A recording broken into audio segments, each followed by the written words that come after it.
রাত পেরোলেই 14 ফেব্রুয়ারি আসছে। এই দিনে কিছু মেয়ে নিজের ইচ্ছায় ইজ্জত বিলিয়ে দেবে, কিছু মেয়ে ইজ্জত হারাবে, কিছু মেয়ে অবৈধ গর্ভবতী হবে। এই দিনে নিজের সুখের জন্য কারো লালসার শিকার হবে। তাই মেয়েদের উদ্দেশ্যে কিছু কথা বলবো, ভুল হলে ক্ষমা প্রার্থী। 14 ফেব্রুয়ারি যদি আপনার বয়ফ্রেন্ড আপনার শরীর চায়, তাহলে তার হাতে 100 টাকা ধরিয়ে দিয়ে বলবেন, এই টাকা দিয়ে কোনো পতিতলায় গিয়ে নিজের চাহিদা পূরণ করে নে। আর ওই দিন ভালোবাসা নামক মিথ্যা সম্পর্কটা সমাপ্তি করে দিন। কেননা ভালোবাসা পবিত্র একটা জিনিস, সেখানে কোনো অপবিত্রতার জায়গা নেই। ভালোবাসা তো সেটা যেখানে সবার আগে মনকে বেশি প্রাধান্য দিতে হয়।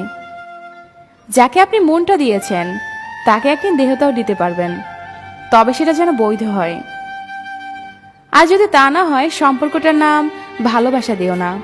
প্রয়োজন নেই এরকম নোংরা ভালোবাসার।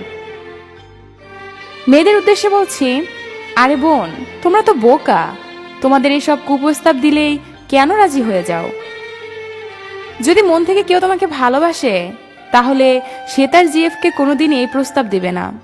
তাই তোমরা সবাই সতর্ক হও। আরে ভাই, শারীরিক সম্পর্ক করলেই ভালোবাসা হয়ে যায়, তাছাড়া হয় না।